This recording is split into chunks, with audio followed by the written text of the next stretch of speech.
Part 4. Kabanata Siyam. ING Kapangyarihan ng Imahinasyon. Ang lakas ng loob ay nangangailangan ng isang kaaway upang madaig bago ito maabot ang layunin nito. Sinusubukan nitong maging matigas at, tulad ng karamihan sa mga trophies, ang FT ay nagiging cream puff kapag ang takbo ay nagiging mabato. Mayroong mas malumanay, mas madaling paraan upang iwaksi ang masasamang gawi, imahinasyon.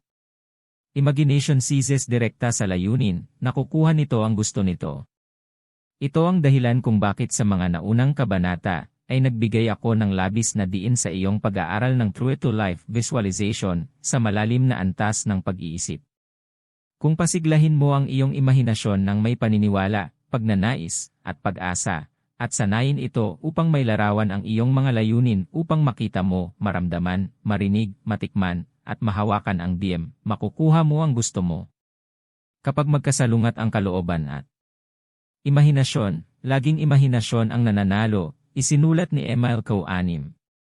Kung sa tingin mo ay gusto mong talikuran ang isang masamang ugali, malamang na nililinlang mo ang iyong sarili.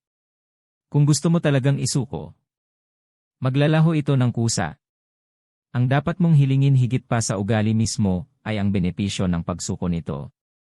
Kapag natutunan mong gusto ang benepisyong iyon ang malakas, magiging malaya ka sa hindi gustong ugali. Ang pag-iisip tungkol sa iyong ugali at matatag na pagpapasya na talikuran ito ay maaaring magbigkis sa iyo ng mas mahigpit dito. Ito ay isang maliit na tulad ng matatag na pagpapasya na matulog, napakakatatagan ng iyong pagpapasya ay maaaring panatilihin kang gising. Ngayon tingnan natin kung paano ito magagawa para gumana para sa iyo. Bilang mga halimbawa, gagamit ako ng dalawang gawi na pinakamatagumpay na napagtagumpayan ng mga nagtapos ng mind control, labis na pagkain, at paninigarilyo. Kung gusto mong magbawas ng timbang, ang iyong unang hakbang ay ang dahilan ng problema sa panlabas na antas. Ang problema mo ba ay labis na pagkain, kulang sa ehersisyo, o pareho? Maaaring hindi ito labis na pagkain, ngunit ang pagkain ng maling pagkain. Ang isang dieta ng mga pagkain na mas angkop sa iyong partikular na mga pangangailangan ay maaaring ang sagot. Malalaman ng iyong manggagamot. Bakit mo gustong pumayat? Napakataba mo ba na ang iyong kalusugan ay may kapansanan, o nararamdaman mo lang na ang isang slimmer ay magiging mas kaakit-akit ka? Ang alinman ay nagbibigay ng magandang dahilan para sa pagbaba ng timbang, ngunit dapat mong malaman muna kung paano mo inaasahan na kumita mula sa pagbaba ng timbang. Kung kumakain ka na ng mga tamang pagkain sa katamtamang dami, kung nag-ehersisyo ka hanggat makatwirang makakaya mo, bahagya ka lang sobra sa timbang. Ang payo ko ay, maliban kung iba ang sinabi ng iyong manggagamot, na mamuhay kasama nito. Oo. Ang alternatibo ay isang hindi kinakailangang pagkagambala para sa iyo. Bukod dito, malamang na may mas malalaking problema at mas mahalagang pagkakataon sa iyong buhay upang maisagawa ang iyong mind control. Sigurado ka ba na gusto mo talagang magbawas ng timbang at alam mo kung bakit? Ang susunod mong hakbang ay pag-aralan ang lahat ng mga benepisyong makukuha mo, hindi ang mga pangkalahatang benepisyo tulad ng 111 mas maganda ang hitsura, ngunit ang mga konkretong kinasasangkutan, kung maaari, ang lahat ng 5 pandama. Halimbawa, mga tanawin, humanap ng litrato ng iyong sarili noong ikaw ay kasing payat ng gusto mo ngayon. Imagine, kapag payat ka na ulit, kung gaano kakinis ang iyong mga braso at hita at tiyan sa iyong paghawak. Panlasa, isipin ang mga lasa ng mga pagkain na iyong gagawin emphasize sa iyong bagong dieta. Smells, isipin ang amoy ng mga pagkain na iyong kakainin. Mga pagdinig, isipin kung ano ang gagawin ng mga mahalaga. Sasabihin mo ang tungkol sa iyong tagumpay sa pagbabawas ng timbang. Kahit tayo 5 senses ay hindi sapat para sa masusing visualization. Mahalaga rin ang emosyon. Isipin kung gaano kagalak at kumpiyansa ang mararamdaman mo kapag ikaw ay kasing payat na gusto mo. Sa lahat ng ito ay matatag na nasa isip, pumunta sa iyong antas. Ngayon hayaan itong mawala at mula sa kaliwa, ang hinaharap ay mag-slide sa isang imahe, ang lumang larawan marahil ng iyong sarili bilang gusto mo sa huli at magiging kapag nagtagumpay ang dieta. Habang tinitingnan mo ang iyong sarili sa isip, isipin ng detalyado hanggat maaari kung ano ang pakiramdam na maging ganito kapayat. Ano ang mararamdaman kapag yumuko ka para itali ang iyong mga sintas ng sapatos? Maglakad sa itaas. Magkasya sa damit na ngayon ay masyadong maliit. Maglakad sa beach na nakasuot ng bathing suit. Dalhin ang iyong oras at pakiramdam ang lahat ng ito. Dumaan sa 5 pandama, isa-isa, gaya ng inilarawan sa itaas. Ano ang mararamdaman ng iyong saloobin sa iyong sarili bilang resulta ng pagkamit ng layuning ito? Ngayon, suriin ng isip ang iyong bagong dieta hindi lamang kung ano ang iyong kakainin, ngunit kung gaano karami at pumili ng ilan sa pagitan ng mga merienda sa pagkain, hilaw na karot o kung ano paman. Sabihin sa iyong sarili na ito lamang ang pagkain na kakailanganin ng iyong katawan at hindi ito magpapadala sa iyo ng gutom bilang isang paraan ng paghingi ng higit pa. Ito ang katapusan ng iyong pagmumuni-muni. Ulitin ito ng 2 beses sa isang araw. Pansinin na hindi isang beses sa panahon ng iyong pagmumuni-muni ay narito ang anumang imahe o pag-iisip ng mga pagkaing hindi mo dapat kainin. Kumakain ka ng sobra sa mga ito dahil gusto mo ang mga ito. Ang pag-iisip lamang ng mga ito ay magpapagulo sa iyong imahinasyon sa hindi gustong mga direksyon. Ang artista sa Hollywood na si Alexis Smith ay sinipi ng San Jose Mercury News, Oktubre 13,177 na nagsasabing, ang positibong pag-iisip ay gumagana ng maganda sa isang pagbabawas ng dieta. Huwag kailanman isipin kung ano ang iyong ibinibigay, ngunit tumutok sa kung ano ang iyong nakukuha. Madalas sinasabi sa kanya na mas kaakit-akit siya ngayon kaysa noong ginawa niya ang ilan sa mga pelikulang Warner Brothers na palabas na ngayon sa TV. Iniuugnay niya ang karamihan nito sa Main Control, ang malaking pagkakaiba. Siya ay sinipi bilang sinasabi ay na ngayon ay nasa mas mahusay na balance ako at higit na may kontrol sa aking sarili. Sa iyong programa sa pagbaba ng timbang, siguraduhing pumili ng isang reasonable target para sa pagbabawas ng timbang, kung hindi ay masisira mo ang pagiging paniniwalaan ng iyong proyekto. Kung ikaw ay 50 pounds na sobra sa timbang, hindi ka makatuwirang makapaniwala na magiging kamukha mo si Audrey Hepburn o Mark Spitz sa susunod na linggo. Upang maisalarawan ito ay walang kaunting kabutihan. Maaaring dumating ang mga lumang mensahe sa katawan sa mga unang araw upang ipaalala sa iyo ang mga kasiyahan ng isang candy bar. Sa panahon ng iyong abalang araw, kapag hindi mo magawang magnilay-nilay, huminga ng malalim, ilagay ang iyong 3 daliri sa pagsasama, at paalalahanan ang iyong sarili sa parehong mga salita na ginamit mo sa pagmumuni-muni na ang iyong dieta ay ang lahat ng kailangan ng iyong katawan at hindi ka magkakaroon pananakit ng gutom. Ang isang mabilis na sulyap sa isang lumang larawan ng iyong sarili na gusto mong maulit ay makakatulong. Habang sumusulong ka sa iyong main control sa ito, at sa iba pang mga lugar, ang iyong kabuuang mental na estado ay bubuti at ito naman ay mag-aambag sa mahahalagang paraan upang mas mahusay na gumana ang iyong katawan. Sa pamamagitan ng isang maliit na pag-iisip. Nudging ito ay mas masaya humingi ng kanyang tamang timbang mayroong isang bilang ng mga pagkakaiba-iba sa diskarteng ito. Na magagamit mo. Maaaring mangyari ang mga ito sa iyo sa panahon ng pagmumuni-muni. Isang tao, isang factory worker sa Omaha, ang nagsabi sa kanyang sarili sa kanyang pagmumuni-muni, I will wish and eat only those foods good for my body. Bigla siyang nakahanap ng bagong interes sa mga salad at vegetable juice at nawawalang interes sa mga pagkaing may mataas na kalori. Resulta, nabawasan siya ng 40 pounds sa loob ng 4 na buwan. Isang babae sa Ames, Iowa, ang gumamit ng parehong pamamaraan. Pagkaraan ng ilang araw, bumili siya ng mga donut, 3 para sa kanyang mga anak at 3 para sa kanilang mga kaibigan. Nakalimutan kong bumili ng kahit ano para sa sarili ko. Muntik na akong maiyak. Mind control was working. Isang magsasaka sa Mason City, Iowa, ang bumili ng $150 na suit na kung saan, hindi bababasa, ay hindi angkop. Hindi niya mailabas ang pantalon o maibuton ang jacket. Akala ng salesman ay baliw ako, sabi niya. Ngunit sa mental screen technique, nabawasan siya ng 45 pounds sa loob ng 4 na buwan at ngayon ang suwit ay mukhang pinasadya para sa akin. Hindi lahat ng mga resulta ay ganito kahanga-hanga, sa katunayan, hindi lahat ng mga ito ay dapat. Gayunpaman, si Caroline DeSandre ng Denver at Jim Williams, na namamahala sa mga aktibidad ng mind control sa lugar ng Colorado, ay naglunsad ng isang experimental program na nagpapakita ng pagiging maasahan ng mga diskarte sa mind control para sa mga taong talagang gustong magbawas ng timbang. Nag-organisa siya ng workshop para sa 25 mind control graduates upang makipagkita minsan sa isang linggo para sa isang buwan. Sa 15 na dumalo sa lahat ng mga pagpupulong, ang average na pagbaba ng timbang ay higit pa sa 4% pounds. Nawalan ng timbang lahat. Pagkalipas ng isang buwan, sinuri niya ang 15 na ito, at nalaman na 7 ang patuloy na pumayat, at 8 ang hindi gumagalaw. Walang tumaba.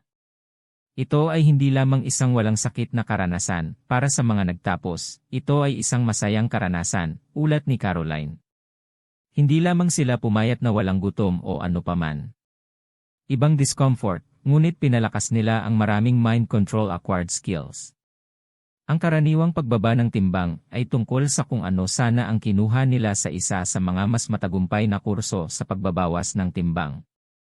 Si Caroline mismo ay naging lecturer para sa isa sa mga kursong ito.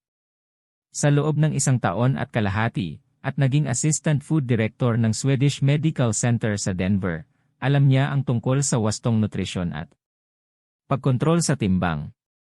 Plano niyang ipagpatuloy ang workshop na ito at bumuo isa pa para sa mga naninigarilyo.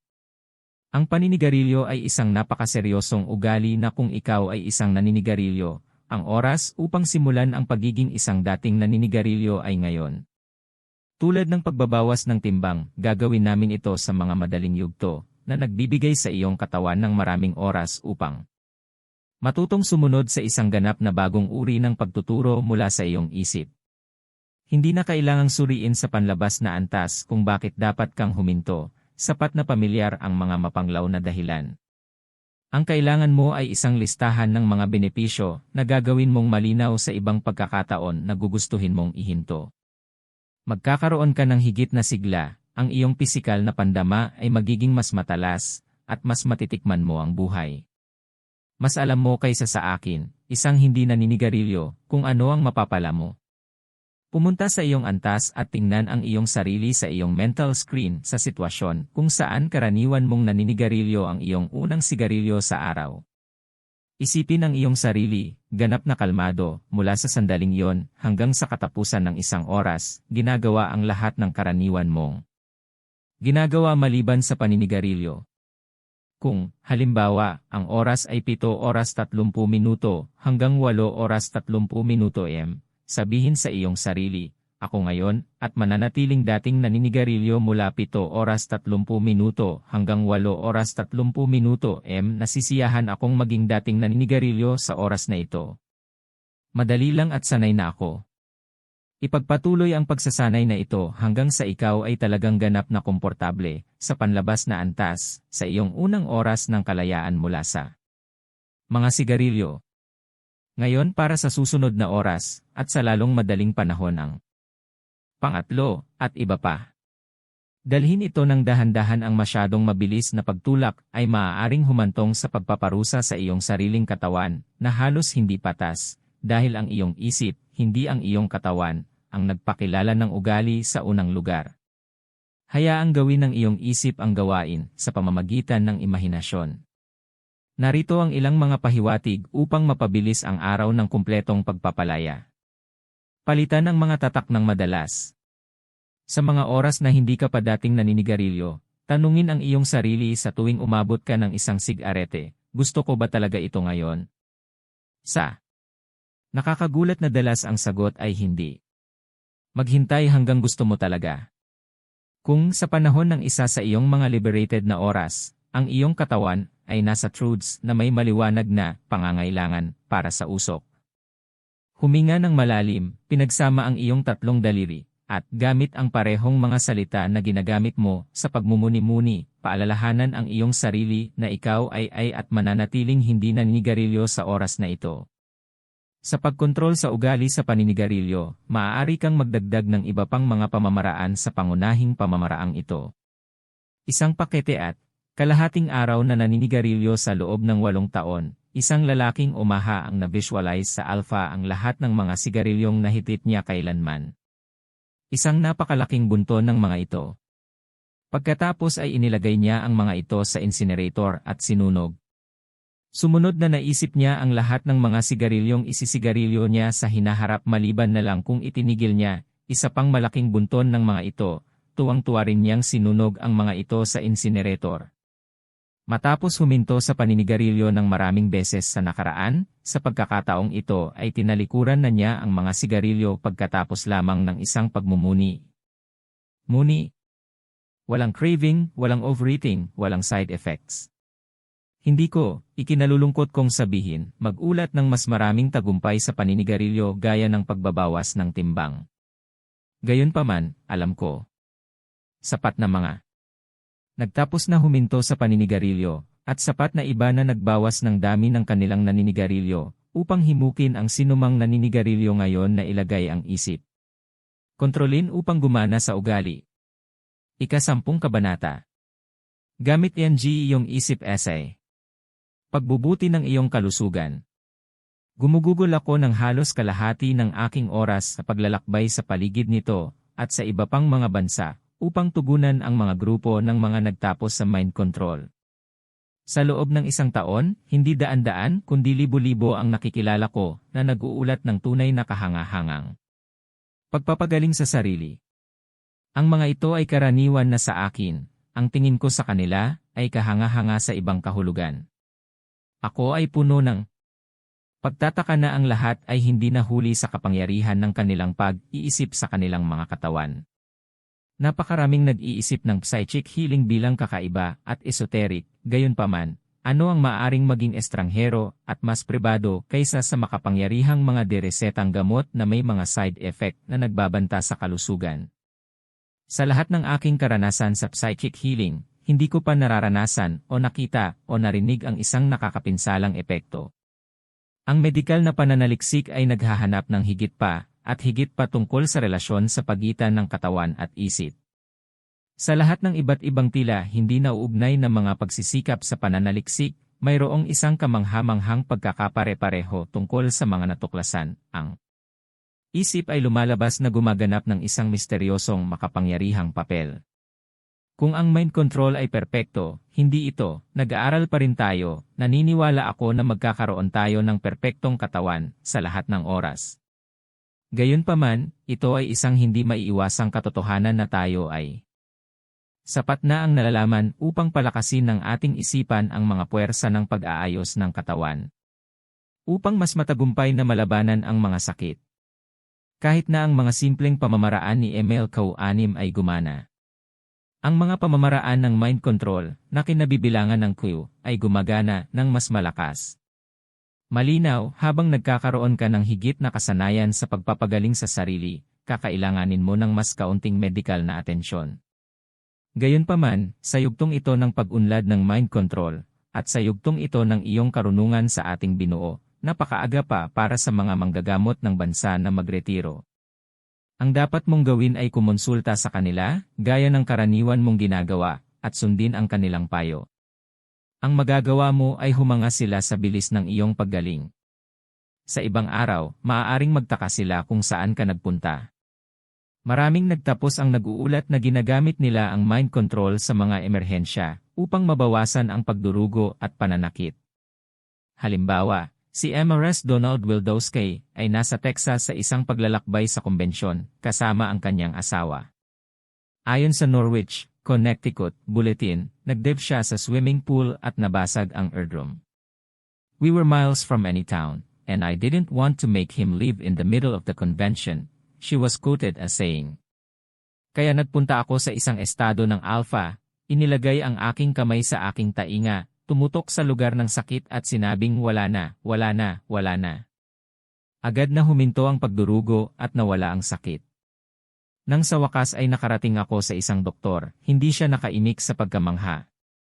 Sa pagpapagaling sa sarili, mayroong 6 na medyo madaling hakbang na dapat gawin. Ang una ay magsimula sa beta, na maramdaman ang iyong sarili, na magiging isang mapagmahal, at sa makatuwid ay isang mapagpatawad, na tao, at isaalang-alang ang pag-ibig bilang isang wakas sa sarili nito.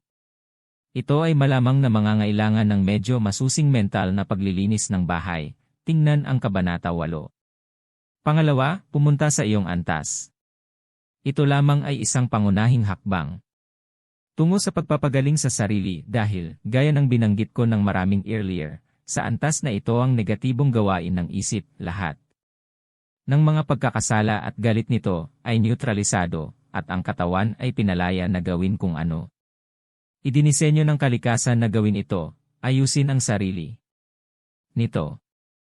Siyempre, maaari kang magkaroon ng tunay na damdamin ng pagkakasala at galit, ngunit nalaman namin na ang mga ito ay mararanasan lamang sa panlabas, o beta, na antas at malamang na mawala ang mga ito habang nagsasanay ka ng mind control.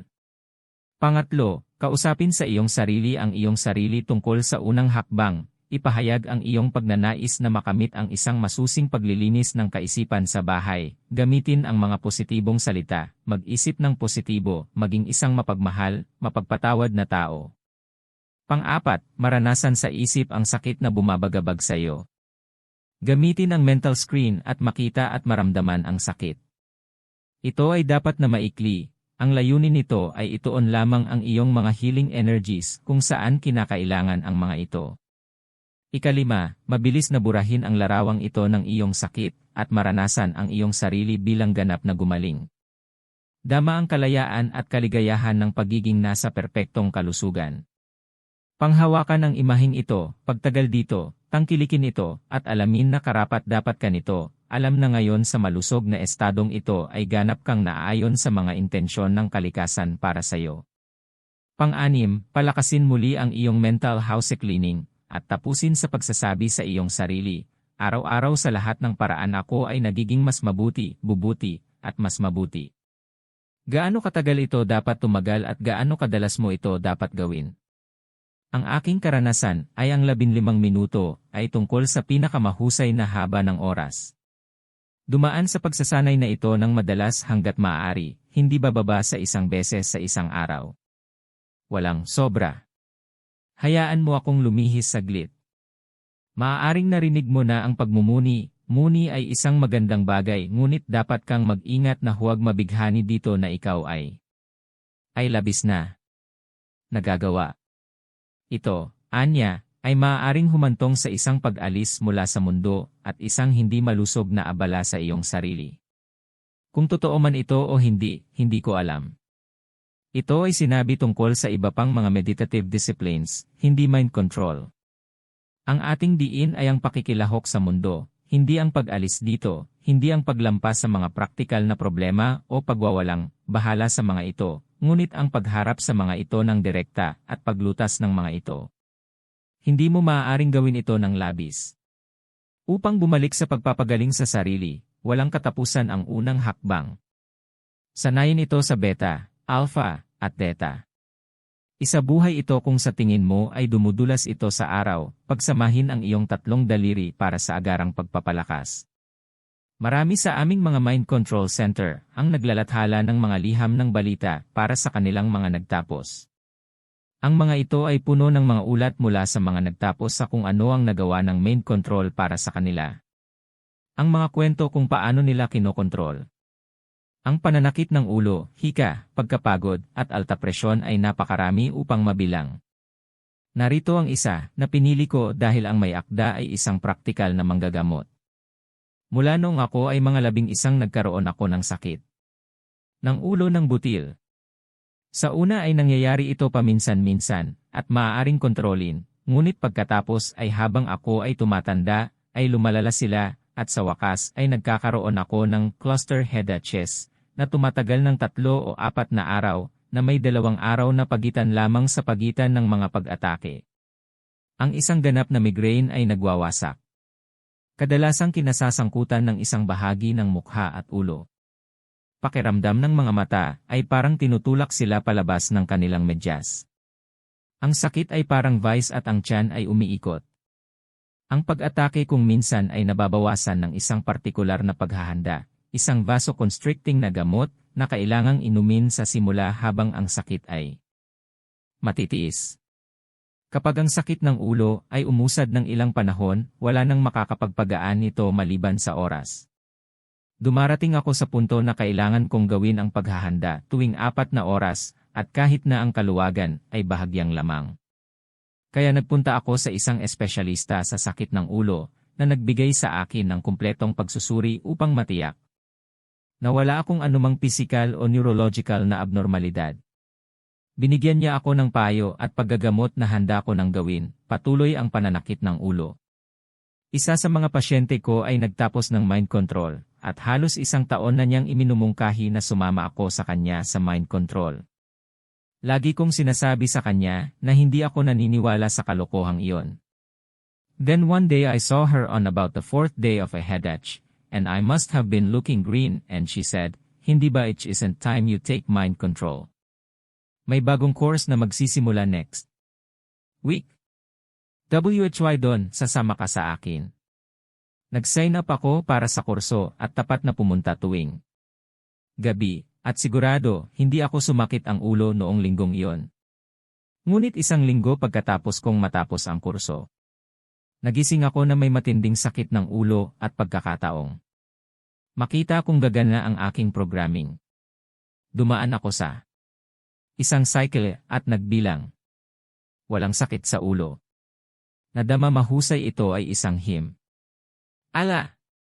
Pagkalipas ng 5 segundo ay bumalik ang sakit ng ulo. Hindi ako sumuko, kaya muli akong nag-ikot, at ang sakit ng ulo ay nawala sandali, pagkatapos ay bumalik muli. Kinailangan kong dumaan sa halos 10 cycle, ngunit itinuloy ko ito at hindi uminom ng gamot sa migraine. Sinabi ko sa aking sarili, nagagawin ko ito at sa wakas ay nawala ang sakit ng ulo. Hindi ako sumakit ng ulo ng ilang sandali, ngunit sa susunod na 3 cycle, ay naibsan ito ay sumakit ang ulo ko. Nang humigit kumulang 3 buwan pagkatapos noon, ngunit hindi ko na kinailangan pang uminom ng aspirin. Simula nang kumuha ako ng mind control, hindi na ako umiinom ng aspirin. Gumagana talaga. Narito ang isa pa, mula sa isang madre, si Sister Barbara Burns ng Detroit, Michigan. Pinili ko ang isang ito dahil ginamit ni Sister Barbara ang sarili niyang mekanismo sa pag-trigger. Sa loob ng 27 taon ay nagsuot siya ng salamin dahil sa nearsighted astigmatism. Habang lumulukot ang kanyang nearsightedness, lumakas ang kanyang mga lente na nakakabawas sa katalinuhan ng distansya. Bago ang pagpapabuti ng kanyang paningin, bifocals ay naging kinakailangan. Pagkatapos, noong Hulyo 1974, nagpasya siyang gamitin ang mind control. Sa malalim na pagninilay, sinabi niya sa kanyang sarili, sa tuwing kumukurap ako, sila ay tumutok ng tumpak, tulad ng lens ng isang kamera. Sa bawat pagmumuni-muni ay inulit niya ito, at sa loob ng 2 linggo nagsimula siyang mamuhay ng walang salamin, kahit na kailangan pa rin niya ang mga ito para sa pagbabasa. Kinonsulta niya si Dr. Richard Wlodiga, isang optometrist, at nagtapos sa mind control na nagsabi sa kanya na ang kanyang kornea ay bahagyang mali. Ipinasok ni Sister Barbara ang cornea correction sa kanyang pagmumuni-muni sa loob ng ilang linggo bago ang isa pang pagsusuri ni Dr. Wlodiga. Ang sumusunod ay bahagi ng liham sa amin mula kay Dr. Wlodiga na hiniling sa kanya ni Sister Barbara na isulat. Si Sister Barbara Burns ay unang napagmasdan ko noong Agosto 1974. Sinuri ko muli si Sister Burns noong Agosto 26, 1975. Hindi niya nasuot ang kanyang salamin para sa 1 taon. Ang pasyente ay nagkaroon ng pagbawas sa dami ng manifest myopia sa isang antas kung saan ang salamin ay naging hindi na kailangan. Siyempre ang manggagamot na may migraine at Sister Barbara Burns ay hindi nagdurusa sa mga nakakatakot na sakit ng uri na sinanay nating katakutan. Makakatulong ba ang mind control? Kung ang isa sa mga ito ay dapat tumama, o dapat ba nating inumin ang ating gamot at maghintay na lumipas ang oras? Tingnan natin kung ano marahil ang pinakakinatatakutang sakit sa lahat, ang cancer. Maaaring nabasa mo na ang tungkol sa gawain ni Dr. o Carl Simonton, isang espesyalista sa cancer na si Marilyn Ferguson di isinulat ang ilan sa mga ito sa kanyang kamakailang sikat na aklat na The Brain Revolution, at noong Enero 1976, naglathala ang Prevention magazine ng isang artikulo tungkol sa kanya, Mind Over Cancer, ni Grace Halsell. Si Dr. Simonton, na sinanay sa mga diskarte sa mind control, ay matagumpay na inangkop ang ilan sa mga ito sa paggamot sa kanyang mga pasyente. Noong siya ang namamahala sa radiation therapy sa Travis Air Force Base malapit sa San Francisco, nag-aral siya ng isang bihirang ngunit kilalang fenomenon, mga taong, sa walang kadahilanang kilala sa medisina, ay gumaling mula sa cancer. Ang mga ito ay kilala bilang spontaneous remissions, at bumubuo sila ng napakaliit na porsyento ng lahat ng mga pasyente ng cancer. Kung malalaman niya kung bakit gumaling ang mga pasyenteng ito, katuwiran ni Dr. Simonton, marahil ay makakahanap siya ng paraan para magkaroon ng mga remission. Nalaman niya na ang mga pasyenteng ito ay may isang bagay na napakahalaga sa karaniwan. Sila ay madalas na positibo, optimistic, determinadong mga tao. Sa isang address sa Boston Convention of Mind Control noong 1974, sinabi niya, "Ang pinakamalaking solong emosyonal na salik na kinilala ng mga investigador sa pag-unlad ng kanser sa pangkalahatan ay isang malaking pagkawala 6 hanggang 18 buwan bago ang diagnosis ng sakit." Ito ay ipinakita sa ilang pangmatagalang pag-aaral ng mga independenteng investigador na may kontrol. Grupo. Nakikita natin na hindi lamang ang pagkawala ang isang makabuluhang kadahilanan, ngunit ito ay ang paraan na ang pagkawala ay natatanggap ng individual. Nakikita mo, ang pagkawala ay dapat na sapat upang maging sanhi ng isang pakiramdam ng kawalan ng kakayahan at kawalan ng pag-asa na nananatili sa bahagi ng pasyente. Kaya, tila ang kanyang pangunahing pagtutol ay bumaba, na nagpapahintulot sa malignancy na umunlad sa klinikal. Sa isa pang pag-aaral sa Travis Air Force Base, na iniulat sa Journal of Transpersonal Psychology, ni-rate ni Dr. Simonton ang mga saloobin ng 152 mga pasyente ng cancer sa 5 kategorya, mula sa malakas na negatibo hanggang sa malakas na positibo. Pagkatapos ay ni-rate niya ang kanilang mga tugon sa therapy, mula sa mahusay hanggang sa mahirap.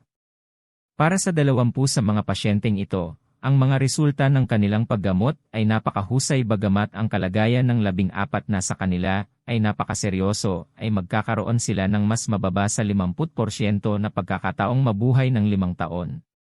Ang nagbigay ng balanse ay ang kanilang mga positibong saloobin. Sa kabilang dulo ng sukat, 22 ang nagpakita ng hindi magandang resulta mula sa paggamot, wala sa mga ito ang may positibong saloobin.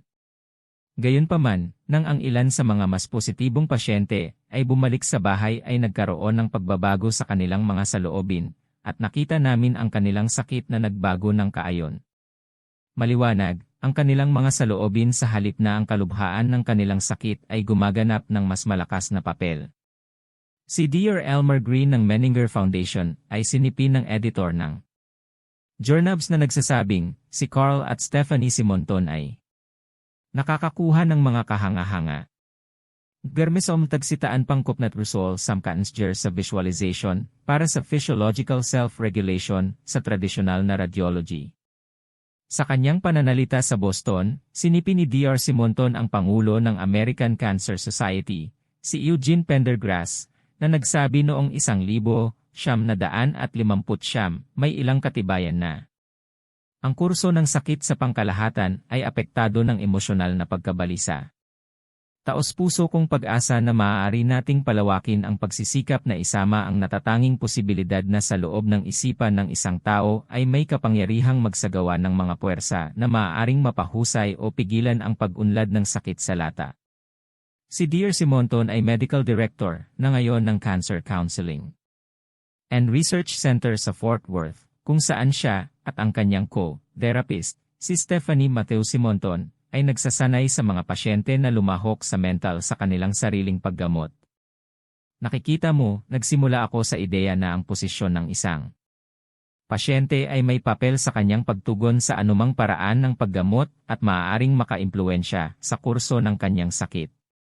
Habang ginalugad ko ito, nalaman ko na ang mind control, biofeedback, at meditation, ang mga konsepto ay nagbigay sa akin ng tuol na gagamitin sa pagtuturo sa pasyente kung paano simulan ang pakikipag-ugnayan at maging kasangkot sa sarili niyang proseso sa kalusugan.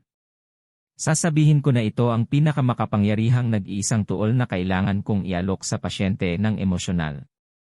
Isa sa mga unang hakbang na ginagawa ni Dr. Simonton sa pagsasanay sa kanyang mga pasyente ay ang palayasin ang takot. Kapag nasimulan na ang edukasyong ito, napagtanto natin na ang cancer ay isang normal na proseso na nangyayari sa ating lahat, na mayroon tayong mga selulang cancer na nagkakaroon ng malignant na pagkabulok sa lahat ng oras. Kinikilala at sinisira ng katawan ang mga ito sa paraan ng paghawak nito sa anumang dayuhan nito paroithininad. Mang isang bagay na alisin ang lahat ng mga selula ng cancer, dahil nagkakaroon tayo ng mga selula ng cancer sa lahat ng oras. Ibinabalik nitong panalo ang katawan, pinangangasiwaan ang sarili nitong mga proseso.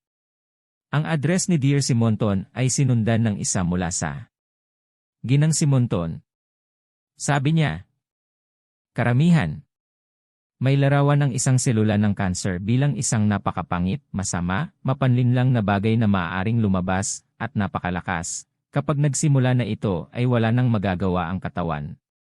Sa katotohanan ang cancer cell ay isang normal na cell mat na nabaliw. Isa itong napakatangang selula, napakabilis nitong dumarami, anupat maraming beses na sasaklawin nito ang sarili nitong supply ng dugo at gutom ang sarili nito. Ito ay mahina. Pinutol mo ito, o irradiate ito, o bigyan ng chemotherapy, at kung magkasakit man ito, hindi na nito maibabalik ang kalusugan nito. Namamatay ito. Ngayon ihambing iyon sa isang malusog na selula. Alam namin na sa malusog na tissue maaari mong putulin ang iyong daliri, at kung wala kang gagawin kundi lagyan ito ng band-aid, gagaling ito mismo. Alam natin na kayang ayusin ng mga normal na tissue ang kanilang mga sarili, hindi nila nilalamon ang sarili nilang supply ng dugo. Ngunit, tingnan ang mental image na mayroon tayo sa mga bagay na iyon. Maaari mong makita ang kapangyarihan na ibinibigay namin sa sakit sa pamamagitan ng aming mga takot at ang mental na imahe na ginagamit namin sa aming mga takot. Sa pagtukoy sa relaxation at visualization techniques na ginagamit nila kasama ng radiation therapy, sinabi ni Emma Ress Simonton. Marahil ang nag-iisang pinakamahalagang tuol na mayroon tayo ay ang mental imagery technique. May tatlong pangunahing bagay na hinihiling namin sa mga pasyente na gawin. Hinihiling namin sa kanila na ilarawan sa isip ang kanilang sakit, ilarawan ang kanilang paggamot, at ilarawan sa isip ang mekanismo ng immune ng katawan. Sa aming mga group session, ang pinag-uusapan namin ay ang pagpipicture kung ano ang gusto naming mangyari. Bago tayo maniwala na mangyayari ito. Mukhang mahalaga na ilarawan ito sa ganoong paraan. Ang isa sa mga pangunahing bagay na pinag-uusapan natin ay ang pagmumuni-muni. Gaano ka kadalas nagmumuni-muni? Ano ang ginagawa mo sa iyong pagmumuni-muni?